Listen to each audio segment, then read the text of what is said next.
लोकतंत्र में कौन बड़ा होता है? लोग बड़े होते हैं। लेकिन मेरा मानना अलग है। मेरा ये मानना है वो लोग सबसे बड़े होते हैं जो प्रार्थना करने वाले और उपवास करने वाले होते हैं। क्योंकि जो बिना प्रार्थना और उपवास वाला है वो तो कुछ एक आध कुछ जाके कर आएगा, कुछ थोड़ा बहुत। लेकिन जब एक व्यक्ति भी प्रार्थना और उपवास वाला है वो लाखों चीजों का रिजल्ट चेंज कर सकता है। हालेलुया। तो आपकी प्रेयर्स कितनी पावरफुल हैं ये आपको अब अंदाजा हो चुका होगा। हो गया कि नहीं हुआ? समझ आ गई आपको कि आपकी प्रेयर्स ने सब कुछ चेंज कर दिया। आपको अंदाजा हो गया होगा कि मेरी प्रेयर्स सचमुच परमेश्वर सुनता है उसे। गई फास्टिंग प्रेयर। हालेलुया। ऊंची आवाज में नारा मारो जरा।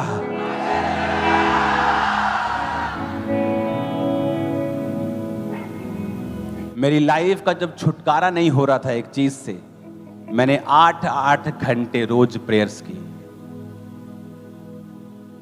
8 घंटे दुखी हो जाता था प्रेयर कर करके। मैं इतनी प्रेयर सोचता कि सही है भी है कि नहीं है, शक आता था दिमाग में। लेकिन आप छुटकारा चाहते हैं आधे घंटे की प्रार्थना से। आपका केस इतना बड़ा है, मेरा हस्बैंड मुझसे बात नहीं करता, मेरी फैमिली खराब है, हमारा फाइनेंस खराब है। प्रेयर कितनी है जी? आधा घंटा। जब 3 दिन रात रोजे रखे, पानी नहीं पिया, परमेश्वर ने राजे का मन बदला। नींद नहीं आई, इतिहास की पुस्तक निकाली गई, हर एक चीज उनके फेवर में चलती गई। कभी प्रार्थना करके देखा है? रोज उपवास करके देखे हैं? रोज कि हफ्ते में 2 उपवास करने हैं, रोज कम से कम 3 घंटे प्रार्थना करनी। 2.5 घंटे तो विश्वासियों के लिए है जिन्होंने अच्छा जीवन बिताना है, बंधनों से निकलना है, तो उससे ऊपर प्रार्थना करनी पड़ेगी। हालेलुया। आपको मालूम है कल आपका कोर्ट में केस है, परसों आपके कोर्ट की तारीख है। आपको फास्टिंग उपवास में प्रार्थना में जाना चाहिए। देखो रिजल्ट आता है कि नहीं। आपने कुछ गुनाह भी किए हों, परमेश्वर आपको माफ कर देगा, सजा कम से कम कर देगा, जल्दी छुड़ा देगा। वो देखो तो सही। लेकिन 2 दिन पहले तो आप ब्लू फिल्म देख रहे हैं, 2 दिन पहले तो आप दोस्तों के साथ घूम रहे हैं। आप परसों मेरी तारीख यार बहुत टेंशन है यार, लाई यार 2 पैग से टेंशन दूर नहीं होगी। लेकिन जो आत्मिक लोग हैं उन्हें मालूम है कि ये मसला भी खड़ा हो रहा है, ये मसला खड़ा हो रहा है, मुझे प्रेयर करनी। ये प्रॉब्लम खड़ी हो रही, मुझे प्रेयर करनी। मेरी लाइफ में ये छुटकारा नहीं आ रहा, मुझे प्रेयर करनी। मेरी फैमिली में उद्धार नहीं आ रहा, मुझे प्रेयर करनी। सेवकाई में ग्रोथ नहीं है, बढ़ोतरी नहीं है, मुझे प्रेयर करनी। आप प्रेयर करेंगे, परमेश्वर फिर उस प्रेयर के मुताबिक आपके रास्ते खोलेगा। तुम्हारी प्यास नहीं बुझ रही, तुम्हारी जरूरतें आत्मिक पूरी नहीं हो रही, तुम लोगों की कैसे पूरी करोगे? रोज रात को शाम को मैंने बैठ जाना प्रार्थना पे, और 4 से 5 से 6 घंटे उस समय, उसके बाद मॉर्निंग प्रेयर करनी। रोज घंटों, मेरे छुटकारे से पहले परमेश्वर ने मुझे घंटों रोज प्रार्थना में बिठाया। बैठ जाना, वर्शिप सुननी, फिर प्रेयर करनी, बैठ जाना, फिर वर्शिप सुननी, फिर प्रेयर करनी, फिर वर्शिप सुननी, फिर प्रेयर करनी, और बैठे रहना एक ही स्थान के ऊपर और प्रार्थना करते रहना। यीशु मसीह ने कहा, एक औरत एक पापी के पास रोज जाती, मेरा काम कर। और पापी सोचता है एक दिन कि ना मैं परमेश्वर से डरता हूं, ना किसी बंदे की परवाह करता हूं, लेकिन ये औरत बार बार मेरे पास आके तंग करती। कहता मैं किसका काम कर देता हूं, नहीं तो रोज मेरे नाक में दम करेगी। यीशु मसीह ने कहा, देखो वो पापी क्या सोचता है। अगर पापी ऐसा सोचता है तो मैं उन लोगों का न्याय क्यों नहीं करूंगा जो दिन और रात मेरे नाम की दुहाई देते हैं।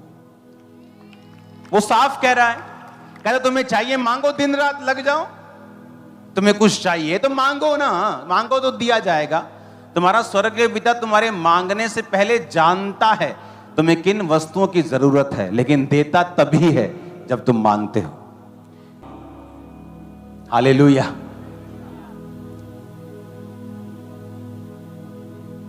अपने पड़ोसी को बोलो प्रार्थना कर।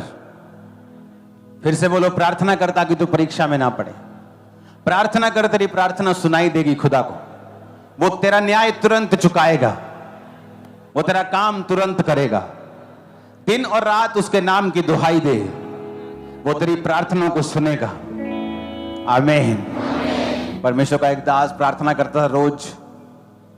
जब परमेश्वर उसको उत्तर देने के लिए प्रकट हुए तो परमेश्वर ने कहा, मेरी डायरी में लिखा है जिस दिन तूने प्रार्थना शुरू की थी, किस दिन तूने क्या मांगा था, मेरी डायरी पे लिखा है। आज मैं उन सब प्रार्थना का उत्तर देने के लिए धरती पर उतर आया हूं। उसमें की गई मेहनत कभी व्यर्थ नहीं जाती, कभी व्यर्थ नहीं जाती। मुझे याद है जब मेरे को मेंटली अपसेट के अटैक होते थे तो कोई दवाई उस समय नहीं थी, आज भी नहीं है। दुनिया की कोई दवाई नहीं बनी इस चीज के लिए। या तो आप ओवरडोज नशे कर लो जिस तरह मैंने शुरू कर दिए थे, तो आपको होश ही नहीं है तो फिर ठीक है। तो जब अटैक होते थे और मैं मसीह में आ गया था तो परमेश्वर का आत्मा मुझे बाइबल पढ़ने से सुकून देता था। तो मुझे बाइबल पढ़नी मेरी मजबूरी थी, कोई शौक से नहीं पढ़ता था पहले में, मजबूरी से, कि जब बाइबल पढ़ता था तो अटैक कम होने शुरू होते थे। तो बाइबल पढ़ने की जब आदत लग गई तो एक दिन वचन में लिखा था, मैं पढ़ रहा था कि मसीह में की गई मेहनत कभी व्यर्थ। मेरे को मालूम था प्रभु ने मुझसे बात की है। उस दिन मैंने प्रार्थना और उपवास करने का फैसला किया था कि मैं हर 40 रोजे रख रख के प्रेयर करूंगा, और एक एक साल में 5-5 बार 40 फास्ट होते थे। और उसी साल छूट गया था, मैं अगला साल नहीं पढ़ा था। जिस बीमारी के लिए प्रार्थना कर रहा था वो कंटिन्यू नहीं हुई, वो खत्म हो गई थी। और दिक्कतें थी लाइफ में, लेकिन वो एक बड़ी प्रॉब्लम जो शैतानी थी वो खत्म हो गई थी। उसको खत्म में 19 साल हो गए। हालेलुया। एक यूथ को पता है कि कहां लिखा है वचन में कि वो आपको पढ़ाई में एक्सीलेंट करेगा और जहां आप जाएंगे आपको फेवर देगा। कहां लिखा है नहीं पता। आप क्रिश्चियन तो हैं लेकिन अपने काम में निकम्मे हैं। और वो क्रिश्चियन जिसको पता है बाइबल में क्या लिखा है, जब वो बैठता है उसे पता है परमेश्वर मुझे छुटकारा देगा, मैं प्रार्थना करूंगा, उपवास करूंगा, प्रभु को छोड़ूंगा नहीं, अपने जीवन को सही रखूंगा। प्रभु तेरे वचन में लिखा है कि तू ऐसा करेगा, तेरे वचन में लिखा है। अगर मैं बाइबल दिखाऊं, अपनी पहली बाइबल, तो जब मेरे को अटैक होते थे मेरे सिर पे मैं तेल लगाता था, अनॉइंटिंग ऑयल। तो तेल लगा होता था, यहां से ऐसे निकलता था तेल, इतना तेल होता था। तो जब बाइबल पढ़ता था, बाइबल में कोई वचन आता था तो वचन मेरे चुभता था वो, कि वचन में लिखा है, परमेश्वर कह रहा है कि मैं तुझे ये आशीष दूंगा, तुझे तेरे पे रोग नहीं दूंगा। तो मैं कहता परमेश्वर ने ये लिखा है, क्योंकि मैं अन्य जातियों से आया हूं। तो जब अन्य जातियों को कोई परमेश्वर मिलता है तो वो उसकी वैल्यू ज्यादा लगती है उनको। तो जब मैं वचन पढ़ता था कि परमेश्वर तेरे वचन में ये लिखा, मैं रोता था 2-2 घंटे बाइबल पे सिर रख के। अगर मैं आज आपको वो बाइबल दिखाऊं जहां जहां मैं ज्यादा सिर रख के रोया हूं, जो वचन मुझे छूता था, वो पेज काले हैं आज भी। क्यों काले? क्योंकि वहां मेरे को प्रभु छूता था, वहां मैं रोता था, प्रेयर करता था, प्रभु तेरे वचन में लिखा है। देख तेरे, मैंने थोड़ी लिखा है, मैं थोड़ी कह रहा हूं, तेरा वचन कह रहा है तो मुझे आशीष देगा। अब दे आशीष। तो बाइबल में लेके आऊंगा, अगली बार आपको दिखाऊंगा। काली हो चुकी बाइबल, वहां से आपको मैं दूर से दिखाऊंगा, आपको पक्का मालूम होगा किस किस पेज के ऊपर मैंने ज्यादा प्रार्थना की। इत्तेफाक से मेरी लाइफ में कुछ नहीं हुआ। कोई व्यक्ति बड़ा है, कोई व्यक्ति सामर्थी है, किसी व्यक्ति को कुछ मिला है, उसने परमेश्वर के वचन के ऊपर एक्ट किया है, काम किया है।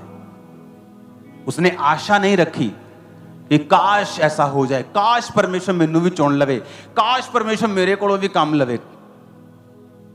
आप मेहनत करेंगे, वो कहता मैं किसी का पक्षपात नहीं करता, वो आपको बढ़ाएगा, इतना बढ़ाएगा कि लोग बोलेंगे तू झूठ बोल रहा है। आमीन। मेरे को खड़कने वाला चाहिए शैतान के कानून। हालेलुया। आप मेरी बात समझ रहे कि नहीं? अपने काम में निकम्मे ना बने प्लीज। तुम यहां बैठी हो आज, लेकिन तुम्हें नहीं मालूम तुम यूरोप में बेदारी का कारण बनोगे, तुम अमेरिका की बेदारी का कारण बनोगे, तुम कनाडा की बेदारी का भी कारण बनोगे, तुम इंडिया के यूपी की बेदारी का कारण बनोगे, उड़ीसा की बेदारी का कारण बनोगे, महाराष्ट्र की बेदारी का कारण होगे तुम लोग, तुम बंगाल की बेदारी का कारण होंगे यीशु के नाम में, छत्तीसगढ़ की बेदारी का कारण होंगे तुम यीशु के नाम में, दिल्ली की, हरियाणा की बेदारी का, जम्मू की, कश्मीर की बेदारी का कारण होंगे तुम लोग। मैं बता रहा हूं, तुम्हें लग रहा है कि तुम आम से बैठे हो, क्योंकि तुम्हारी जिंदगी अभी आम सी है। तुम आम नहीं हो, तुम फ्यूचर के स्टार हो, सुपरस्टार हो। मैं देख रहा हूं, मैं तुम्हें कह रहा हूं, मैंने तुम्हें कभी झूठ नहीं बोला है, मैंने बताया है तुमको कहां निकम्मापन काम कर रहा है, बताया है, और कहां तुम जा सकते हो वो भी बताया है। वो कहता मेहनत का फल तुम्हें व्यर्थ नहीं होगा, मांगो तो दिया। आप ब्लेस्ड हैं यीशु मसीह के नाम में।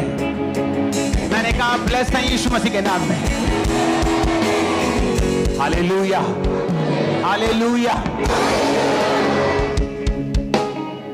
मैं नहीं जानता लोग कैसे आधे घंटे की प्रार्थना करते हैं। जब मैं अपने प्रेयर रूम में जाता हूं, जब 2-3 घंटे बाद भी मुझे ऐसा लगता है कि अभी मजा नहीं आया, खाली है, अभी भी बेचैनी खत्म नहीं हुई। जब तक दिल के अंदर श्योरिटी नहीं आती कि हां तसल्ली हो गई, तब उठता हूं। हालेलुया। एक बार किसी बहुत बड़े व्यक्ति ने मुझे मिलने के लिए आना था, तो मैंने कहा आप 11 बजे आ जाइए रात को, क्योंकि मुझे थोड़ी देर बाद प्रार्थना करने के लिए जाना है। 12 बज गए, 1 बज गए, और मैं निकल गया प्रेयर करने। वो आए, कहते कहाँ है? कहते वो चले गए प्रेयर पे। कहते अच्छा। तो उस दिन फिर मैं मिल नहीं पाया, मैं प्रार्थना में था। मैंने कहा अगले दिन जिन लोगों ने आना है सुनने के लिए, वो मेरे शरीर को सुनने के लिए नहीं आ रहे, वो स्पिरिट क्या बोलता है खुदा का, उसे सुनने के लिए आ रहे हैं। तो मैं उनको धोखा नहीं दे सकता, मुझे जाना पड़ेगा। उनको वापस चले गए, 2 घंटे बैठ के। फिर 2 दिन बाद मैंने दोबारा बुलाया, मैंने कहा अब आ जाओ। प्रभु ने सुन ली उनकी। हालेलुया। काम हो गया उनका। कितने मेरी बात समझ रहे हैं? यीशु ने आपको बुद्धि दी है, यूज करो इसे। ये भी चाहिए। हालेलुया। तो प्रेयर लाइफ के साथ कोई कॉम्प्रोमाइज नहीं। कोई मैरिज हो, कोई इशू हो, कुछ भी हो, प्रार्थना का समय चेंज नहीं होना चाहिए।